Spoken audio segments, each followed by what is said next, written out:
Hello everyone, welcome to cook some magic.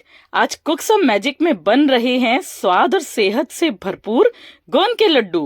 Protein, vitamin, iron, calcium से भरपूर ये लड्डू बनाने में जितने आसान है ना, खाने में उतने ही टेस्टी है। तो चलिए बनाते हैं विंटर स्पेशल गोंद के लड्डू। तो आज गोंद के लड्डू हम बना रहे हैं ज्यादा क्वांटिटी में। तो जितना भी सामान हम लेंगे उसी रेशियो से लेंगे, चाहे वो ड्राई फ्रूट हो, गोंद हो, आटा हो, घी हो। तो सारा रेशियो मैं आपको बारी बारी टाइम टू टाइम बताती जाऊंगी और इसी रेशियो से आपको सारे लड्डू बनाने हैं।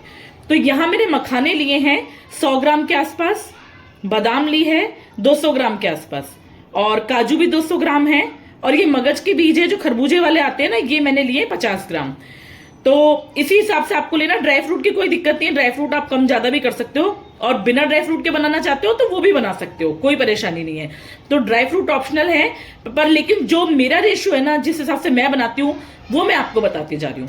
तो चलिए नेक्स्ट स्टेप की तरफ चलते हैं। यहाँ मैंने ली एक बड़ी सी कढ़ाई, और कढ़ाई में मैं डालूंगी थोड़ा सा घी। घी टोटल कितना लगेगा वो मैं आपको वीडियो के एंड में बताऊंगी। अभी यहाँ हमें थोड़ा थोड़ा करके यूज करना है। तो यहाँ थोड़ा सा घी डालेंगे, और जो हमारे ड्राई फ्रूट्स है ना, बादाम और काजू, उसको हमें सिम गैस पे रोस्ट करना है। ये लो, घी गरम हो गया है। पहले हम इसमें बादाम डाल देते हैं और साथ में काजू भी डाल देंगे।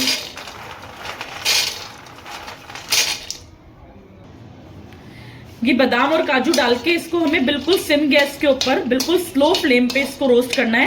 गैस तेज नहीं करनी है, क्योंकि अगर गैस तेज करेंगे तो ये जल जाएंगे और अंदर से कच्चे कच्चे से रह जाएंगे, बिल्कुल भी टेस्ट नहीं आएगा। आप बादाम काजू चाहो ना तो वैसे भी डाल सकते हो, लेकिन इनको रोस्ट करके डालने से क्या होता है कि एक तो लड्डुओं की शेल्फ लाइफ बढ़ेगी, और लड्डू खाने में इतने अमेजिंग बनेंगे ना कि बस मैं बता नहीं सकती आपको। इसको बस सिम गैस पे अच्छे से इसको रोस्ट कर लेते हैं। ये देखिए, बादाम और काजू अच्छे से भुन चुके हैं हमारे।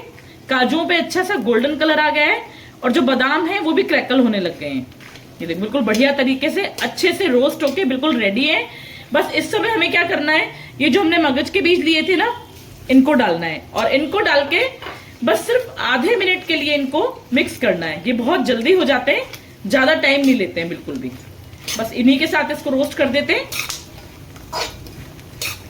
बस इतने भर तक। ये मगज के बीज भी हो गए, देखो कितनी चट चट सी आवाज आ रही है ना। बस इतने भर तक ही करना है हमें।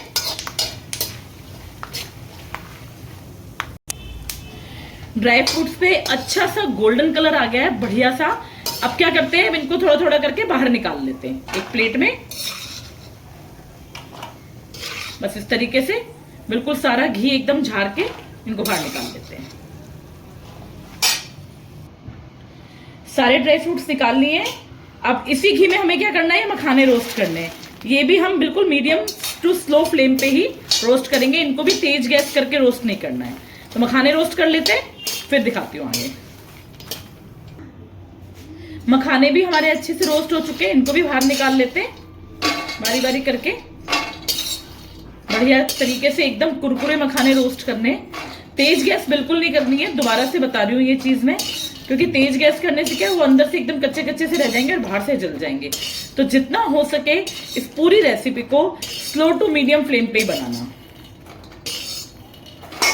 तो ये देखिए, सारे ड्राई फ्रूट हमारे रोस्ट होके तैयार हैं। अब हमें क्या करना है, अब हमें इनको मिक्सी में ग्राइंड करना है, और मिक्सी में हमें इनको दरदरा ग्राइंड करना है, बारीक पाउडर नहीं बनाना है। मखाने ग्राइंड करने से पहले यहां मैं गोंद को ग्राइंड करूंगी। ये मैंने लिया है 500 ग्राम गोंद, आधा किलो। जैसे कि मैंने आपको बताया कि ज्यादा क्वांटिटी में लड्डू बन रहे हैं, तो उसी रेशियो के हिसाब से मैंने आधा किलो गोंद लिया है। और बाकी लोग तो क्या करते हैं, शायद आप लोग भी करते होंगे, कि पहले गोंद को फ्राई कर लेते हैं और उसके बाद उसको क्रश करते हैं, लेकिन मैं ऐसा नहीं करूंगी। मैं बिल्कुल सिंपल तरीके से बना रही हूँ, और इस वाली रेसिपी से बना के देखना, बहुत अच्छे लड्डू बनेंगे। मैं पहले गोंद को मिक्सी में दरदरा तक ग्राइंड करूंगी, और उसके बाद हम इसका यूज करेंगे। आगे जैसे भी इसका यूज होगा मैं आपको दिखाती हूँ। तो पहले हम इसको ग्राइंड कर लेते हैं, मैं आपको बताती हूँ कि कैसा ग्राइंड करना है। ये देखिए, गोंद हमारा ग्राइंड हो चुका है, और बिल्कुल इस तरीके से हमें दरदरा सैंडी टेक्सचर वाला जो होता है ना, बिल्कुल इस तरीके का हमें गोंद ग्राइंड करना है, बिल्कुल पाउडर नहीं बनाना है, दरदरा होगा। तो जब ये लड्डू खाएंगे ना तो बहुत टेस्टी लगेंगे, जो मुंह में थोड़ा थोड़ा गोंद आता है ना, बहुत अमेजिंग लगता है। बस इस तरीके का, ये देखिए ऐसा गोंद हमें ग्राइंड करना है। अब गोंद हमारा ग्राइंड हो चुका है, बारी बारी हम सारे ड्राई फ्रूट ग्राइंड कर लेते हैं।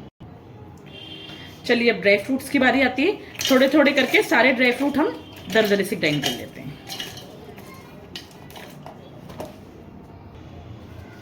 ये देखिए ड्राई फ्रूट्स भी हमारे ग्राइंड हो चुके हैं, बस इसी तरीके का दरदरा टेक्सचर चाहिए हमें।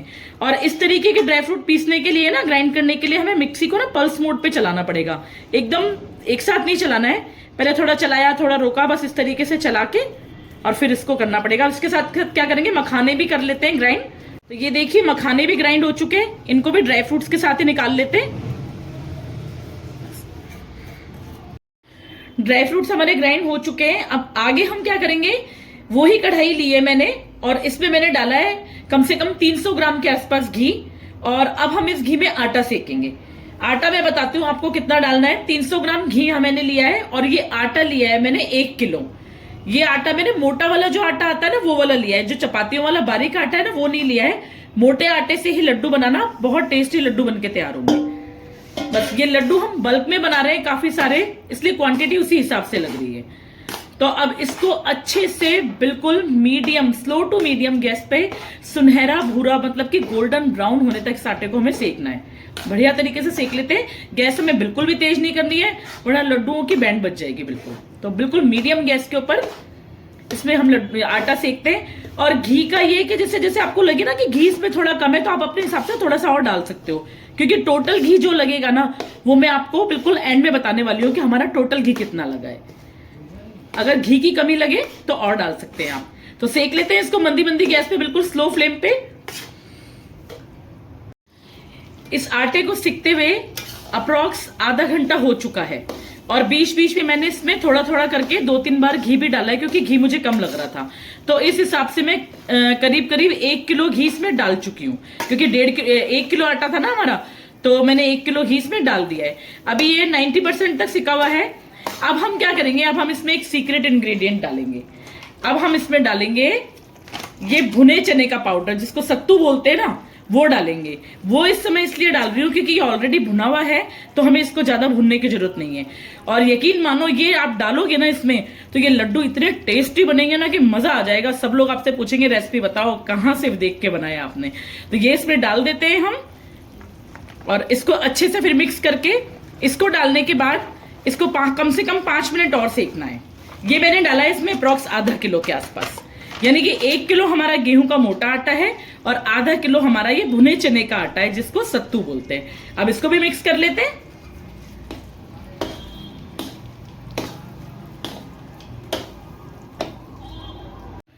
ये चने का आटा जो हमने डाला है ना, इसको सिकते सिकते कम से कम 5 से 7 मिनट हो चुके हैं और ये देखो कितना बढ़िया सा बिस्किट जैसा कलर आ गया है, एकदम गोल्डन ब्राउन सा। बस यही कलर हमें चाहिए।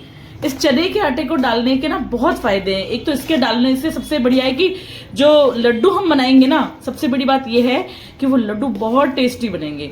और सबसे बड़ी चीज एक और है, न्यूट्रिएंट्स की बात करें तो ये जो आटा है ना प्रोटीन से बिल्कुल भरपूर है, भर भर के प्रोटीन है इसमें, जो हमारी बॉडी के लिए बहुत अच्छा होता है। तो ये आटा आप जरूर डालें, इसको बिल्कुल भी स्किप ना करें।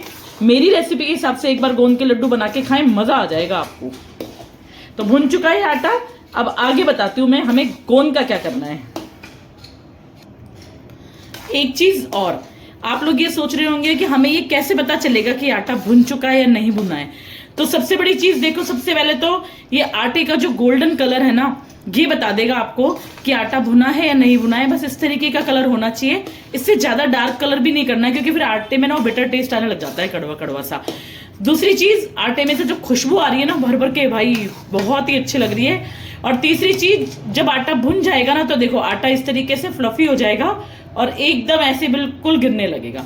तो बस ये 2-3 चीजें ऐसी हैं जिनको अगर आप ध्यान में रखोगे तो आपको बिल्कुल अच्छे से पता लग जाएगा कि आपका आटा भुना है या नहीं भुना है। अब ये बिल्कुल रेडी हो चुका है।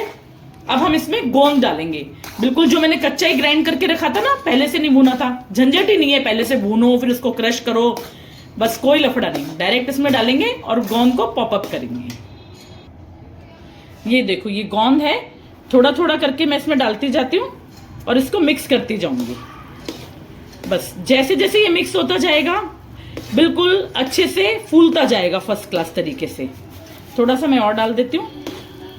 बस ऐसे थोड़ा थोड़ा करके इसको पॉप कर लेंगे। और सबसे बड़ी चीज़ एक बात और कि गोंद जब आप डालोगे तो फ्लेम बिल्कुल स्लो होना चाहिए, मीडियम भी नहीं होना चाहिए, बिल्कुल स्लो एकदम। ये देखो। और इसको अपने को इसको ना मिक्स बहुत अच्छे से करना है, बढ़िया तरीके से। बस इस तरीके से डालते जाओ, ये अच्छे से मिक्स होता जाएगा और एकदम फूल जाएगा बिल्कुल, क्योंकि आटा एकदम गरम गरम है ना। बिल्कुल इसी तरीके से बाकी का भी डाल देती हूँ। तो इस कोई लफड़ा ही नहीं है, पहले से गोंद को फ्राई करो, उसको क्रश करो, कोई चक्कर नहीं। ऐसे बना के देखना, मज़ा आ जाएगा लड्डू खाने में। और फिर हर बार आप ऐसे ही लड्डू बनाओगे। ये देखो गोंद को डाल के हमने अच्छे से मिक्स कर दिया है। और पहले आपने देखा था कि जो आटे ने एकदम से घी छोड़ दिया था, वो सारा घी जो है वो इस गोंद ने पी लिया है एकदम। और अभी भी इसमें मतलब ना गोंद के जो है पप होने की ना आवाज़ें आ रही हैं, वो चढ़ चढ़ चढ़ वाली आवाज़ आती है ना, वो अभी भी आ रही है। बस इस टाइम पे हम कर देंगे गैस बंद मिक्स करने के बाद, क्योंकि आटा अभी भी बहुत देर तक गर्म रहेगा। और जितनी देर तक आटा गर्म रहेगा गोंद अच्छे से फूलता जाएगा आटे में। तो इस टाइम पे गैस बंद कर देते हैं। बस अब ना हमें आटे को ठंडा होने देना है, कम से कम भी नहीं तो इसको 70% तक ठंडा होने देना है, गुनगुने से भी हल्का सा ठंडा। उसके बाद हम इसमें मीठा मिलाएंगे और ड्राई फ्रूट्स मिलाएंगे और इनके बढ़िया से टेस्टी टेस्टी लड्डू बना के तैयार करेंगे। तो इसको ठंडा होने देते हैं, फिर बताती हूँ। बीच बीच में ना आटे को इस तरीके से चलाते भी रहना, क्योंकि अभी बहुत ज्यादा बर्तन भी बहुत गर्म है, कढ़ाई और आटा भी बहुत गर्म है, तो नीचे थोड़ा सा भी ना चिपकने का डर है।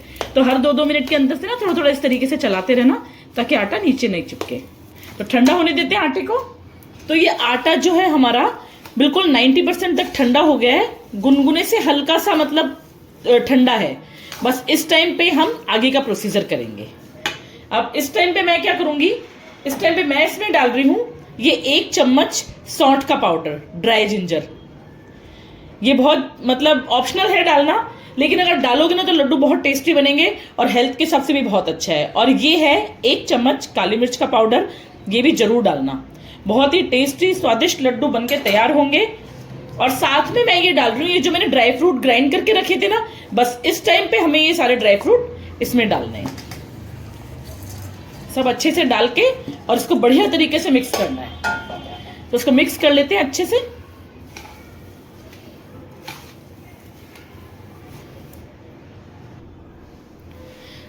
चम्मच से मिक्स करने में मुझे ना थोड़ी सी प्रॉब्लम हो रही थी, तो मैंने अपने हाथ का यूज किया है। हाथ से जितना अच्छा मिक्स होगा ना, किसी चीज से मिक्स नहीं होगा उतना अच्छा। तो बढ़िया तरीके से आप भी अपने हाथ का यूज करके इसको मिक्स कर सकते हैं। खूब अच्छे से इसको मिक्स कर लेते हैं। ड्राई फ्रूट सारे मैंने मिक्स कर लिए अच्छे से। और अब इसमें मिलाते हैं हम मीठा। मीठे के लिए मैंने क्या किया है, बूरा नहीं लिया है, यहाँ मैंने लिए ये देसी खांड जो आती है ना, बिल्कुल दरदरी वाली जो होती है, जिसको कुछ लोग करारा भी कहते हैं, वो ये लिए मैंने। और ये मैं डालूंगी इसमें 1 किलो के आसपास। बस इतनी डालेंगे, क्योंकि 1.5 किलो के आसपास हमारा मटेरियल था। 1 किलो आटा और आधा किलो वो जो भुना हुआ बेसन था, भुने चने का आटा, तो इसमें हम ये 1 किलो डालेंगे। अगर उसके बाद भी आप टेस्ट करके देख लेना, अगर मीठा आपको लगता है कम है तो अपने हिसाब से आप कम ज़्यादा मीठे को कर सकते हो। इससे कम तो मत लेना, बिल्कुल भी टेस्ट नहीं आएगा।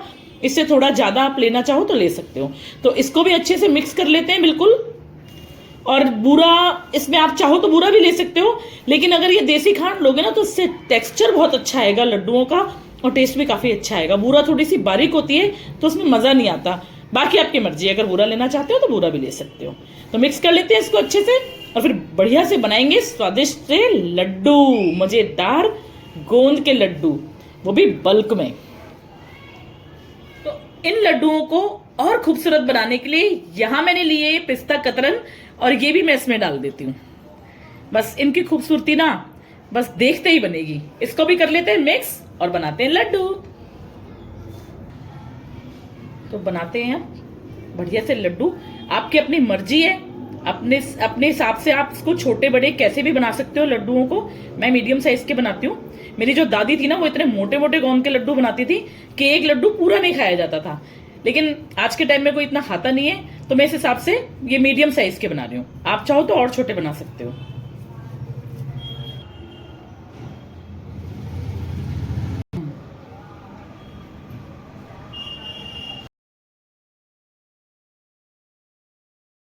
तो लीजिए बनके तैयार हैं super soft super tasty winter special गोंद के लड्डू। ये देखिए कितने सॉफ्ट लड्डू बनके तैयार हुए हैं।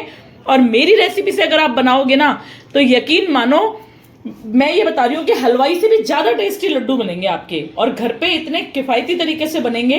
अगर किफायत की बात की जाए तो ये लड्डू जो इतना मटेरियल मैंने आपको बताया है ना, इसमें 56 लड्डू बनके तैयार हुए हैं। और अगर रेट वाइज देखा जाए तो 200 रुपीज केजी से भी कम में, अप्रॉक्स 180 रुपीज पर केजी। कहीं सुने हैं गोंद के लड्डू इतने सस्ते? तो भाई घर में बनाइए, बाहर क्यों जाना है। और मेरी वीडियो पसंद आई है तो प्लीज इसको लाइक शेयर करें, मेरे चैनल को सब्सक्राइब करें, जो लोग चैनल पे नए हैं वो भी, और जो पुराने हैं वो इसको शेयर करें जितना हो सके, ताकि सबको इस रेसिपी से लड्डू बनाने का मौका मिले। आप भी खाइए, परिवार को खिलाइए। तो मिलते हैं नेक्स्ट वीडियो में। Thank you so much. Cook some magic.